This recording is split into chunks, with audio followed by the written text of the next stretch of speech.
Hi guys, সকলে কেমন আছো? আশা করি খুব ভালো আছো। চলো দেখতে থাকো আমার ভিডিওটা। আর তোমাদের ভালো লাগলে লাইক কমেন্ট শেয়ার অবশ্যই করো। চলো রান্নাঘরে চলে এসেছি। শুকনো লঙ্কা তেজপাতা ফোড়ন দিয়ে দিলাম, আর একটু সর্ষের তেল দিলাম। আমের টক করব। আর এই গরমে তো অবশ্যই আমের টক সকলে খেও। যা পরিমাণে গরম পড়েছে, আর সকলে ঘরে থেকো।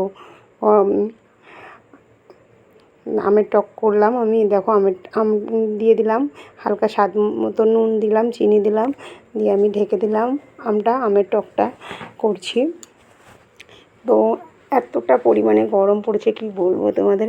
রাঁধতে রাঁধতে আবার চলে এসেছি রেহানকে দেখতে। রেহান কী করছে দেখি। রেহান টিভি দেখছে।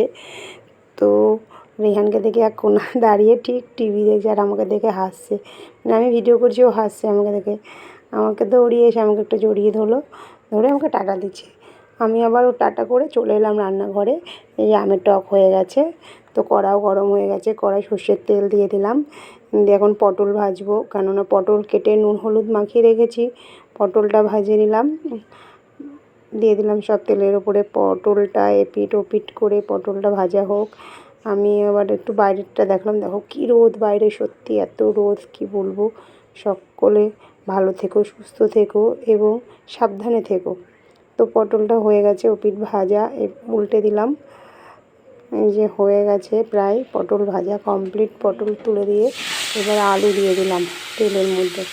আলুগুলো একটু লাল লাল করে ভেজে নেব, কেননা একটু মাংস এনেছে, বললো পাতলা ঝোল করো মাংস।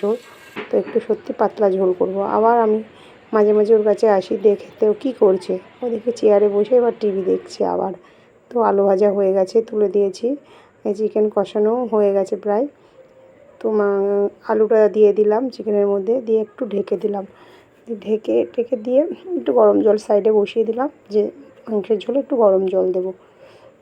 আর পাতলাই করব। আর যে পরিমাণে গরম পড়েছে, একটু পাতলা ঝোল করলেই বেশি ভালো হবে। বাচ্চা কাচ্চা খাবে, আমরা খাবো। বেশি রিচ না করাই ভালো। তো হয়ে গেছে মাংসটা কষানো। তো এখন ওই গরম জলটা আমি মাংসের মধ্যে ঢেলে দেবো। তো গরম হয়ে গেছে প্রায়। তো ধরলাম, আমার সাঁড়াশিটা ভেঙে গেছে, তো কাপড় দিয়ে ধরলাম। আর এক হাত দিয়ে ভিডিও করছি, আর এক হাত দিয়ে রান্না করছি। জলটা চারিদিকে একটু পড়ে গেল, কী করবো বলো। হয়ে গেছে, এবার একটুখানি ঢেকে গরম মশলা দিয়ে নামিয়ে নেবো। ব্যাস রান্না কমপ্লিট। খাওয়ার বাড়া হয়ে গেছে, সকল মিলে খাবো। তোমরা সকলে ভালো থেকো, সুস্থ থেকো এবং আমার ব্লগটা দেখতে থাকো। আজকের ব্লগ এই পর্যন্ত। Tata, bye bye.